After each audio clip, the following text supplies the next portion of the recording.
তাহলে লেখেন একটি স্প্রিংকে 0.5 মিটার সরণ ঘটাতে বা প্রসারিত করতে 0.5 মিটার প্রসারিত করতে 50 নিউটন বল প্রয়োগ করতে হয়। 50 নিউটন বল প্রয়োগ করতে হয়। উক্ত স্প্রিংয়ের স্প্রিং ধ্রুবক কত?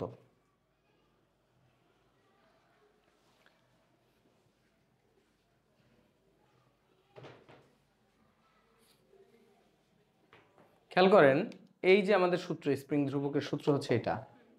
তাহলে আমাদের কি কি দেওয়া আছে? স্প্রিং ধ্রুবক বলতে স্প্রিংয়ের বলের সূত্র যেটা। তো আমাদের কি কি দেওয়া আছে দেখেন, দেওয়া আছে কি গিভেন কি সরণ এক্স কত 0.5 মিটার। তারপরে কি বলছে এফ দেওয়া আছে কত 50 নিউটন। তাহলে কে কত? কে ইকুয়াল টু কি এফ বাই এক্স মডুলাস দেব আমরা, কারণ এটা কে একটা মান। সো নেগেটিভটা অ্যাভয়েড করবো আমরা। বুঝে গেছে? সো কে এর মান কত আসতেছে দেখেন তো, এফ এর মান কত? এই যে এখান থেকে লিখছি F equal to minus K X, তাহলে K equal to minus F by X ছিল, কিন্তু আমরা কে যেহেতু একটা স্প্রিংয়ের ধ্রুবকের মান, জাস্ট এটার মানটাই দরকার আমাদের, দিক তো নাই এটার। সো এই কনস্ট্যান্টের মান হবে modulus of F by X. তাহলে কত আসতেছে বলেন? এটাও ক্যালকুলেটর লাগবে। 100 newton per metre. 100 newton per, K এর মান কত 50 ডিভাইডেড বাই 0.5, তাহলে কত আসবে 100 নিউটন পার মিটার। এই যে নিউটন এফ বাই মিটার, বোঝা যায় তো? এইটাই অ্যান্সার। তাহলে স্প্রিংয়ের স্প্রিং ধ্রুবক চাইতে পারে। বোঝা গেছে? এই টাইপের অঙ্ক আসে অনেক সময়, এমসিকিউতে আসুক, অ্যাডমিশন টেস্টেও এই টাইপের প্রশ্ন আসতে দেখা যায়। এরপরে আরেকটা অঙ্ক লেখেন,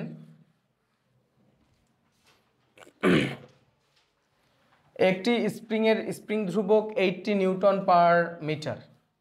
80 নিউটন পার মিটার।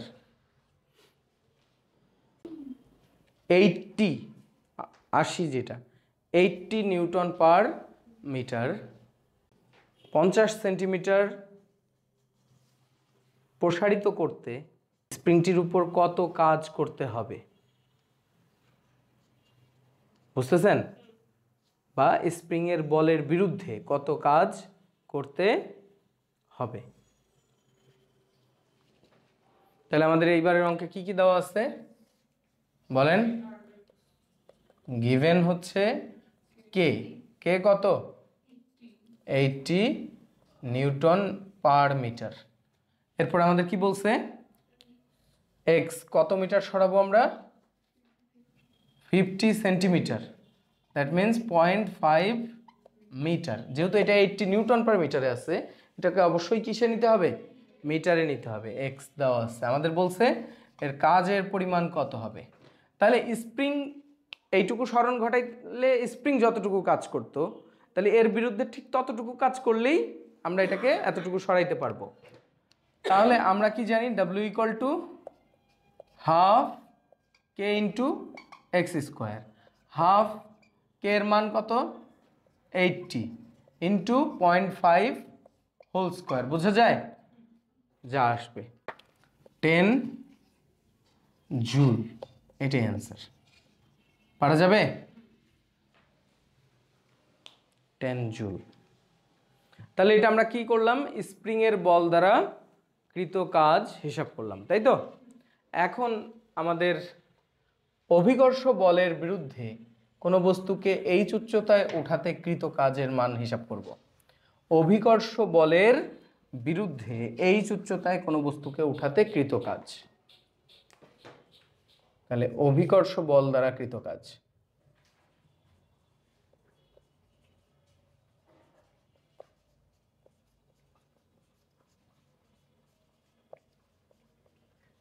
সহজ কথা, আমরা এটাকে বলতেছি অভিকর্ষ বলের দ্বারা কৃত কাজ, কিন্তু আমি বলতেছি কোনো একটা বস্তুকে এই উচ্চতায় উঠাইতে কতটুকু কাজ করতে হবে, তাই না? এখন তুমি একটা বস্তুকে এই উচ্চতায় উঠাইতে তুমি যতটুকু কাজ করবা, ওটাকে ছেড়ে দিলে ওইটাকে নিচে পড়তে অভিকর্ষ বল ঠিক ততটুকুই কাজ করবে। সো এটা একে অপরের বিপরীত। সো আমরা বলতে পারি এটা অভিকর্ষ বল দ্বারা কৃত কাজই আমরা হিসাব করতেছি। তো এটাকে বড় একটা ইন্টিগ্রেশনের ফর্মুলা দিয়ে বের করছে। আমরা খুব সিম্পলি চিন্তা করি, আমরা ধরি এই পৃথিবীর কেন্দ্র হচ্ছে এটা, এইখানে আমাদের বস্তুটা আছে, বস্তুটা এখানে থাকলে এইখান থেকে এই উচ্চতায় যখন আমরা এটাকে উঠাই নিয়ে যাব, কতটুকু উচ্চতায়? এই উচ্চতায়, ভূপৃষ্ঠ থেকে এই উচ্চতায় এটাকে আমরা উঠাই নিয়ে যাচ্ছি। বস্তুটার ভর কত? এম। বস্তুর ভর কত? এম। তাহলে এই ডাব্লুর মান আসবে এম জি। সহজ কথা, ডাব্লু ইকুয়াল টু কি? F into S. F into S. এখন দেখো এফ কি, কতটুকু বল এখানে আছে? F equal to M G. F equal to কি? আর এইচ কি, এস কি এখানে? তাহলে W equal to M G H কেন হয় বুঝছো? এটাকে ইন্টিগ্রেশন করে যেটা পাওয়া যায় সেটা হচ্ছে W equal to G M M by R square into H, এরকম আসে। বুঝছেন? খেয়াল করেন এই যে G M by R square equal to আসলে কি? Small G. বুঝতে পারছেন? এইটাও সূত্র হিসেবে ব্যবহার করা যায়, এইটাও সূত্র হিসেবে ব্যবহার করা যায়, কারণ আমরা জানি জি ইকুয়াল টু কি? G M by R square. বোঝা যায়? তাহলে কোনো বস্তুকে ভূমি থেকে এই উচ্চতায় উঠাতে কৃত কাজ কত হবে? M G H. বুঝে গেছে? তাহলে লেখেন, একটা অঙ্ক লিখে ফেলি আমরা। একটি বস্তুর ভর 10 কেজি, একটি বস্তুর ভর 10 কেজি, বস্তুটিকে ভূমি থেকে 30 মিটার উপরে কোনো একটি বিল্ডিংয়ের ছাদে উঠাতে কৃত কাজের পরিমাণ নির্ণয় করো। কি কি দেওয়া আছে আমাদের? খুবই সিম্পল। বস্তুর দেওয়া আছে কি বলেন? এম দেওয়া আছে। এম কত? 10 কেজি। তারপরে এইচ কত? 30 মিটার। আমরা জির মান না দেওয়া থাকলে 9.81 মিটার পার সেকেন্ড স্কোয়ার ব্যবহার করতে পারি। তাহলে W equal to, we know W equal to M G H. তাহলে কি আসতেছে? 10 ইন্টু 30 ইন্টু 9.81, যা আসে সেটা। কিন্তু মনে হইতে পারে যে এত সহজ অঙ্ক কি দিবে? এই টাইপের অঙ্ক দেয়, একটু ঘুরাই দেয়, একটু ডিফিকাল্ট করে দেয়, যে আমরা এখানে সরাসরি বস্তুটার ভর বলে দিছি না, তখন লিকুইড পদার্থ বলে দিবে এই অঙ্কটা। কিভাবে সেটা একটু লিখি আমরা। এটা করা হলে কত আছে? এটা 2940 জুল, এত অ্যান্সার। এইটাকে একটু চেঞ্জ করে কিভাবে দেবে সেটা খেয়াল করেন। আরেকটা অঙ্ক লেখেন। কেরোসিন তেলের ঘনত্ব, এখন কেরোসিনের ঘনত্ব এটা কি না জানি না, যাও কোনো একটা তেলের ঘনত্ব ধরেন। কেরোসিন তেলের ঘনত্ব 0.8 কেজি পার মিটার কিউব।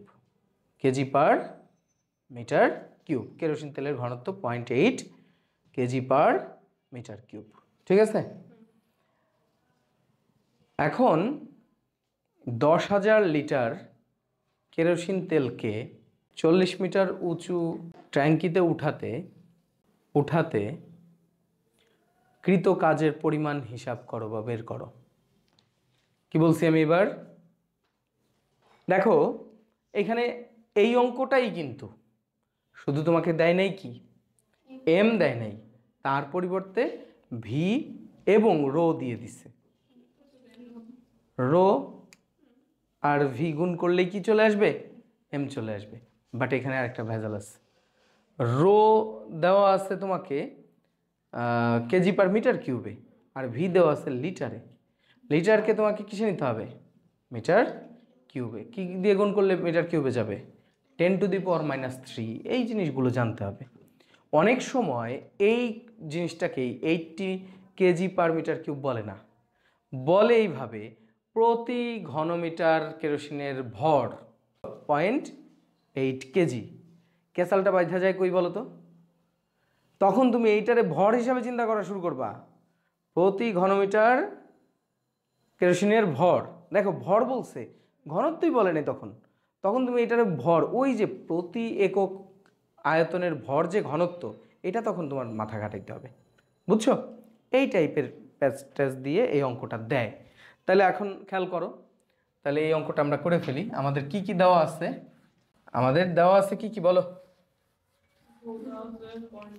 আমাদের দেওয়া আছে রো, গিভেন ডেটা। আমাদের এই অঙ্কটাই গিভেন আছে রোর মান কত?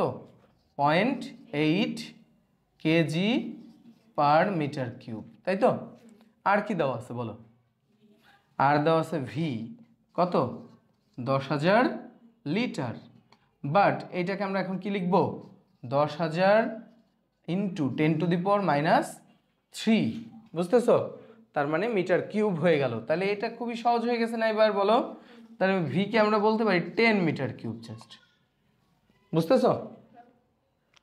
তাহলে এইটা যদি হয়ে যায়, তারপরে এইচ দেওয়া আছে, এইচ কত? H 40 metre. তারপরে কি বলা আছে?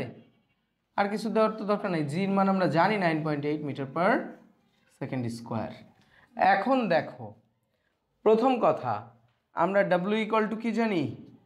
mg/h। এম ইকুয়াল টু আবার আমরা কি জানি? রো ইন্টু ভি, কারণ rho equal to m/v। So আমরা এবার লিখব রো ইন্টু ভি জি/h। কথা কি বুঝতেছো? সো এই জায়গায় রো ইন্টু ভি গুণ করলে 0.8 ইন্টু 10 8 হবে জাস্ট। তাহলে 0.8 ইন্টু 10 ইন্টু 9.8 ইন্টু কত এখানে? 40। টোটালটা গুণ করলে এত জুল কত আসে বলো? 3136 জুল। এই হচ্ছে আমাদের ডাব্লুর মান। পারা যাবে না? এই হচ্ছে অঙ্ক। এইবার দেখো এখানে একটা ফাইনাল একটা ছোট্ট কথা আছে। সেই কথাটা হলো যে স্প্রিংয়ের বল দ্বারা কৃত কাজ, ডাব্লু স্প্রিং, এসপি দিয়ে আমি কি বোঝাচ্ছি? স্প্রিংয়ের বল দ্বারা কৃত কাজ ½ kx²। বা ডাব্লু স্প্রিংকে আমি সংক্ষেপে বলতে মানে ½ k কি কনস্ট্যান্ট না, তাহলে জাস্ট x²। তার মানে স্প্রিংয়ের বল দ্বারা কৃত কাজ সরণের বর্গের সমানুপাতিক। লেখো, স্প্রিংয়ের বল দ্বারা কৃত কাজ সরণের বর্গের সমানুপাতিক। এবং গ্র্যাভিটেশনাল বলের ক্ষেত্রে ডাব্লু জি বলতেছি, এদিকে দেখো এটা হচ্ছে mg/h। তাহলে ডাব্লু জি যেটা গ্র্যাভিটেশনাল বল দ্বারা কৃত কাজ সমানুপাতিক h। এটা কি বুঝো? এটা তাহলে কি লিখছো? স্প্রিংয়ের বল দ্বারা কৃত কাজ কিসের সমানুপাতিক ছিল?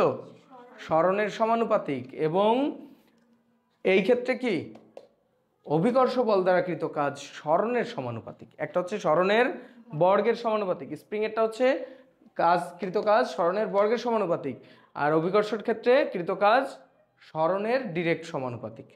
কথা কি বুঝতেছো? জাস্ট সরণের সমানুপাতিক। বুঝে গেছে তো? এই কথাটা অনেক সময় খতে প্রশ্ন আসে, তখন বলতে হয় যে স্প্রিংয়ের বল দ্বারা কৃত কাজ সরণের বর্গের সমানুপাতিক এবং মহাকর্ষ বল দ্বারা কৃত কাজ সরণের সমানুপাতিক। এটা হচ্ছে মহাকর্ষ বল দ্বারা কৃত কাজ এবং স্প্রিংয়ের বল দ্বারা কৃত কাজের তুলনা। পারবা? এটুকু হচ্ছে আমাদের কাজের অংশ গেল।